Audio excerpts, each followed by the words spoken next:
ಸ್ನೇಹಿತರೆ ನಮಸ್ಕಾರ. ತಮ್ಮೆಲ್ಲರಿಗೂ ಪ್ರತಾಪ್ ದೊಡ್ಡಪಾಳ್ಯ ಯೂಟ್ಯೂಬ್ ಚಾನಲ್ಗೆ ಆತ್ಮೀಯವಾದ ಸ್ವಾಗತ. ನೆಮ್ಮದಿ ಅನ್ನೋದು ಪ್ರಪಂಚದ ಎಲ್ಲ ವಸ್ತುಗಳಿಗಿಂತ ದುಬಾರಿ. ಸಾಧ್ಯವಾದಷ್ಟು ಸಂಕಷ್ಟಗಳ ನಡುವೆಯೂ ಸುಖವಾಗಿ ಬದುಕುವಂತೆ ಮಾಡೋದೇ ನೆಮ್ಮದಿ. ಮಾನಸಿಕ ನೆಮ್ಮದಿ ನಮ್ಮೊಳಗಿಂದಲೇ ಬರಬೇಕು. ನೀವು ಈ ಜಗತ್ತನ್ನು ಬದಲಿಸಲು ಆಗಲ್ಲ, ಆದರೆ ನಿಮ್ಮ ಆಲೋಚನೆ ಬದಲಾಯಿಸ್ಕೊಳ್ಬೋದು.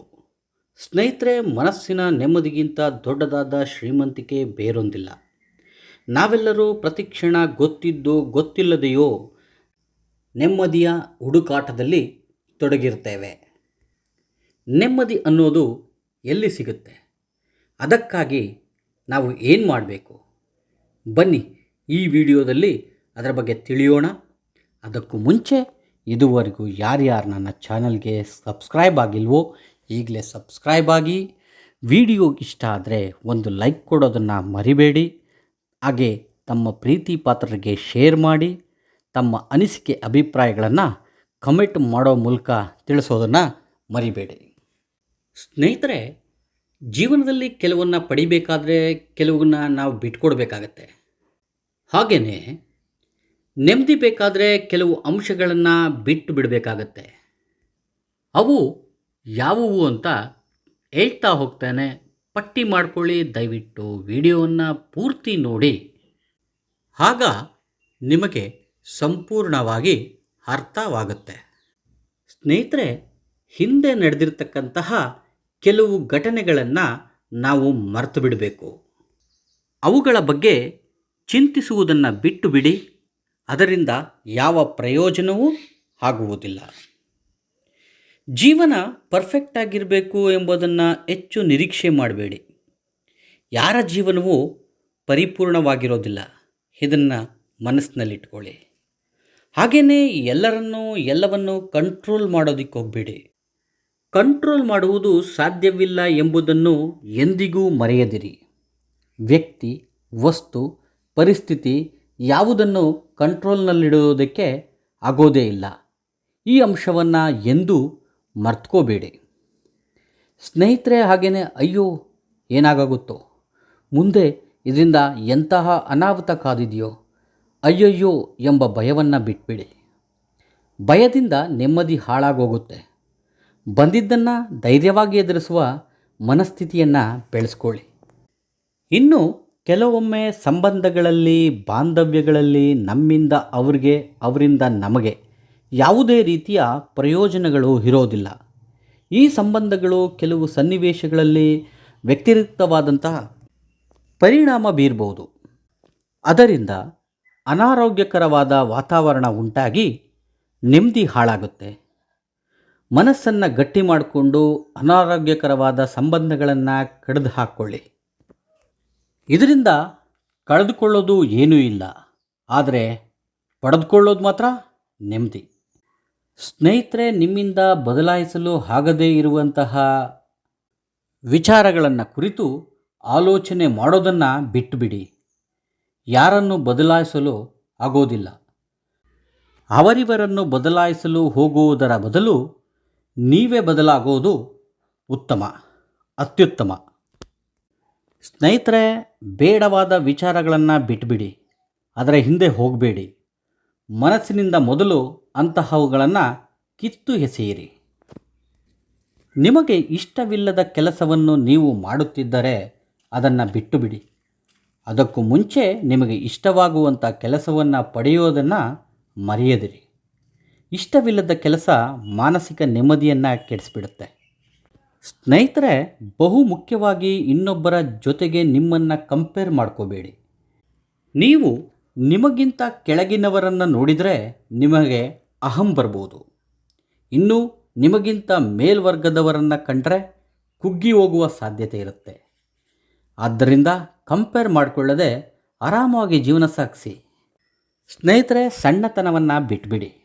ಹಣದಲ್ಲಿ, ಗುಣದಲ್ಲಿ, ಶ್ರಮದಲ್ಲಿ, ಗೌರವದಲ್ಲಿ, ಪ್ರೀತಿಯಲ್ಲಿ, ವ್ಯಕ್ತಿತ್ವದಲ್ಲಿ, ಪ್ರಯತ್ನದಲ್ಲಿ ಯಾವುದರಲ್ಲೂ ಸಣ್ಣತನ ತೋರಿಸಬೇಡಿ. ಸಣ್ಣತನ ಸಣ್ಣವರಿಗೆ ಮಾತ್ರ ಸರಿ. ನೀವು ದೊಡ್ಡವರಾಗುವ ದಾರಿಯಲ್ಲಿ ಸಾಗುತ್ತಿದ್ದೀರಿ. ದೊಡ್ಡತನವನ್ನು ತೋರಿಸಿ, ದೊಡ್ಡದಾಗಿ ಯೋಚಿಸಿ, ಸಣ್ಣತನವನ್ನು ಬಿಟ್ಟುಬಿಡಿ. ಸ್ನೇಹಿತರೆ, ಇನ್ನು ಸಾರಿ ಕೇಳುವಂತಹ ಕೆಲಸಗಳನ್ನು ಮಾಡಬೇಡಿ. ತಪ್ಪು ಮಾಡಿದಾಗ ಸಾರಿ ಕೇಳಿ, ಆದರೆ ಪದೇ ಪದೇ ತಪ್ಪು ಮಾಡಿ ಸಾರಿ ಕೇಳುವ ಅಭ್ಯಾಸವನ್ನು ಮೈಗೂಡಿಸ್ಕೋಬೇಡಿ. ಅಂತಹ ಅಭ್ಯಾಸ ನಿಮ್ಮಲ್ಲಿದ್ದರೆ ತಪ್ಪು ಮಾಡೋದನ್ನು ಬಿಟ್ಬಿಡಿ. ಇನ್ನು ಸೋಷಲ್ ಮೀಡಿಯಾ ಹುಚ್ಚು ಇದ್ದರೆ ಅದನ್ನು ಮೊದಲು ಬಿಡಿ. ಕೆಲವರು ದಿನಗಟ್ಟಲೆ ಸೋಷಲ್ ಮೀಡಿಯಾದಲ್ಲಿ, ವಾಟ್ಸಪ್ನಲ್ಲಿ, ಫೇಸ್ಬುಕ್ಕಲ್ಲಿ, ಟ್ವಿಟ್ಟರ್ನಲ್ಲಿ, ಇನ್ಸ್ಟಾಗ್ರಾಮ್ನಲ್ಲಿ ಮುಳುಗೋಗಿರ್ತಾರೆ. ಅವುಗಳಿಂದ ಏನೂ ಪ್ರಯೋಜನ ಇಲ್ಲ.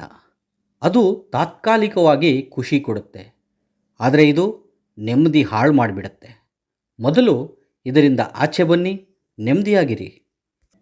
ಸ್ನೇಹಿತರೆ, ಬಹುಮುಖ್ಯವಾಗಿ ಆರೋಗ್ಯದ ಬಗ್ಗೆ ಕಾಳಜಿ ಇರಲಿ. ಎಂದಿಗೂ ಅನಾರೋಗ್ಯದ ಕುರಿತು ಇರುವ ಉದಾಸೀನತೆಯನ್ನು ಬಿಟ್ಬಿಡಿ. ಆರೋಗ್ಯವೇ ಭಾಗ್ಯ, ನೆನಪಿನಲ್ಲಿರಲಿ. ಮನುಷ್ಯನಾದವನಿಗೆ ಕೆಲವು ಅವಗುಣಗಳಿರ್ತವೆ. ಅದರಲ್ಲೂ ವಿಶೇಷವಾಗಿ ಅಸೂಯೆ, ಹೊಟ್ಟೆಕಿಚ್ಚಿರುತ್ತೆ.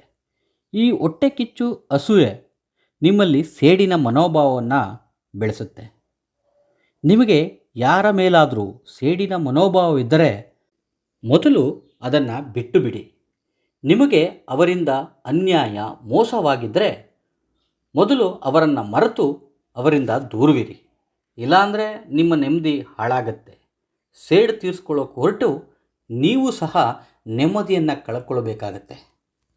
ಸೇಡಿನ ಮನೋಭಾವ ಖಂಡಿತ ಒಳ್ಳೆಯದಲ್ಲ.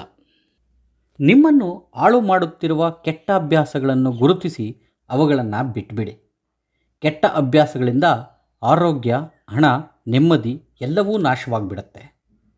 ಕೆಟ್ಟ ಅಭ್ಯಾಸ ಇದ್ದರೆ ಹಿಂದೆ ಗಂಟು ಮುಟ್ಟೆ ಕಟ್ಟಿ ಅದನ್ನು ಎಸೆದುಬಿಡಿ. ಸ್ನೇಹಿತರೆ, ನಿಮ್ಮಲ್ಲಿ ಕೀಳರಿಮೆ ಇದ್ದರೆ ಅದನ್ನು ಸಹ ಬಿಟ್ಬಿಡಿ. ನೀವು ಯಾರಿಗಿಂತಲೂ ಕೀಳಲ್ಲ ಎಂಬ ಅಂಶ ನಿಮ್ಮ ತಲೆಯಲ್ಲಿ ಇರಲಿ. ಹಾಗೆಯೇ ಅತಿ ನಿರೀಕ್ಷೆ ನಿರಾಸೆಯನ್ನು ತರುತ್ತೆ. ಯಾವುದೇ ವಸ್ತು, ವ್ಯಕ್ತಿಯ ಮೇಲೆ ಅತಿಯಾದ ನಿರೀಕ್ಷೆಯನ್ನು ಇಟ್ಕೋಬೇಡಿ. ಸ್ನೇಹಿತರೆ, ಜನ ನಿಮ್ಮ ಬಗ್ಗೆ ಏನು ಮಾತಾಡ್ಕೊಳ್ತಾರೋ ಎಂಬ ಆಲೋಚನೆ ಬಿಟ್ಬಿಡಿ. ಅವರಿವರು ಏನು ಅಂತಾರೆ ಎಂಬ ಚಿಂತೆ ನೆಮ್ಮದಿಯನ್ನು ಕೆಡಿಸಿಬಿಡುತ್ತೆ. ಎಲ್ಲರನ್ನೂ ಮೆಚ್ಚಿಸುವ ಕೆಲಸ ಸಾಧ್ಯವಿಲ್ಲ. ನಾವು ಎಷ್ಟೇ ಒಳ್ಳೆಯ ಕೆಲಸ ಮಾಡಿದ್ರೂ ಅದನ್ನು ಟೀಕೆ ಮಾಡೋದಕ್ಕೆ ಸ್ವಲ್ಪ ಜನ ಇದ್ದೇ ಇರ್ತಾರೆ. ಹಾಗೆಯೇ ಎಷ್ಟೇ ಕೆಟ್ಟ ಕೆಲಸಗಳನ್ನು ಮಾಡಿದ್ರೂ ಅದನ್ನು ಸಪೋರ್ಟ್ ಮಾಡೋದಕ್ಕೆ ಒಂದಷ್ಟು ಜನ ಇದ್ದೇ ಇರ್ತಾರೆ. ಇದು ನಿಮ್ಮ ತಲೆಯಲ್ಲಿರಲಿ. ನೀವು ಪ್ರಾಮಾಣಿಕವಾಗಿರಿ, ಯಾರನ್ನೂ ಮೆಚ್ಚಿಸಬೇಡಿ. ಒಳ್ಳೆಯ ಕೆಲಸಗಳನ್ನು ಮಾಡೋದ್ರತ್ತ ಗಮನ ಹರಿಸಿ. ಸ್ನೇಹಿತರೆ, ಕೊನೆಯದಾಗಿ ಒಂದು ಮಾತು: ನೆಮ್ಮದಿ ಎಲ್ಲಿಯೂ ಸಿಗೋದಿಲ್ಲ. ಅದು ನಮ್ಮ ಮನಸ್ಥಿತಿ, ನಮ್ಮ ಆಲೋಚನೆಗೆ ಸಂಬಂಧಿಸಿದ್ದು. ಯಾವಾಗ ನಮ್ಮ ಅತಿಯಾದ ನಿರೀಕ್ಷೆಗಳು ಅಂತ್ಯವಾಗುತ್ತದೆಯೋ ಅಲ್ಲಿಂದ ನಮ್ಮ ಜೀವನದ ನೆಮ್ಮದಿ ಆರಂಭವಾಗುತ್ತದೆ. ಅತಿಯಾದ ನಿರೀಕ್ಷೆಗಳು ನಮ್ಮನ್ನು ಹಾಳು ಮಾಡಿ ನೆಮ್ಮದಿ ಕೆಡಿಸುತ್ತವೆ. ತುಂಬ ಸಲ ನೋವನ್ನೇ ಕೊಡೋದು. ಇಲ್ಲಿಗೆ ಈ ವಿಡಿಯೋ ಮುಕ್ತಾಯ ಮಾಡೋಣ. ನನ್ನ ಈ ಒಂದು ಸಣ್ಣ ಪ್ರಯತ್ನಕ್ಕೆ ತಮ್ಮ ಪ್ರೋತ್ಸಾಹ, ಬೆಂಬಲ ಹೀಗೇ ಇರಲಿ. ಜೈ ಹಿಂದ್, ಜೈ ಕರ್ನಾಟಕ ಮಾತೆ.